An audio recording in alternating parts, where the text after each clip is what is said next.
La jeunesse est dans la rue. Dans les grandes villes de France, les lycéens battent le pavé à leur tour contre la réforme des retraites. Devant l'imminence du vote des sénateurs, à la veille des vacances scolaires, la mobilisation est, selon eux, indispensable.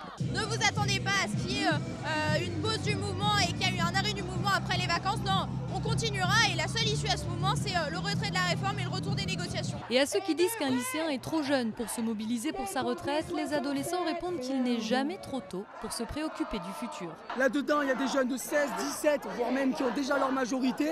Et les présidentielles, c'est nous qui allons la faire. La jeunesse, c'est l'avenir de la France. Si la jeunesse n'a pas d'avenir, la France n'en aura pas non plus. C'est vrai qu'il y a quelques manifs qui ont un peu dégénéré, avec des gens qui se sentent moins concernés, du coup ils viennent, mais ils ne savent pas trop pourquoi. Là, on a essayé d'instaurer un assaut pour justement tenir les gens, qui n'est pas des fouteurs de merde comme on dit. Et ça marche plutôt bien. Mais les services d'ordre ne peuvent pas faire de miracle et les lycéens sont parfois débordés.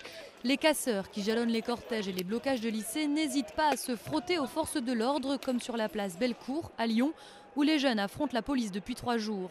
Mais malgré ces débordements, le mouvement s'installe. Entre 300 et 900 lycées sur 4000 étaient bloqués jeudi en France. Il faut aller jusqu'au bout. On a commencé quelque chose, il faut vraiment aller jusqu'au bout. Ça ne sert à rien de lâcher les bras maintenant parce que le gouvernement va croire qu'ils ont gagné, qu'on est vraiment manipulé et qu'on est là que pour qu'il n'y ait pas cours. On sait qu'elle va sûrement être votée, mais bon, c'est pas parce qu'elle est votée qu'on va continuer, qu'on va changer notre avis. Et puis on n'est pas d'accord et on restera pas d'accord et puis ça reste comme ça. Les vacances scolaires démarrent ce week-end. Les jeunes le savent, la mobilisation risque de retomber. D'autant qu'à la rentrée, la loi aura, selon toute vraisemblance, été adoptée.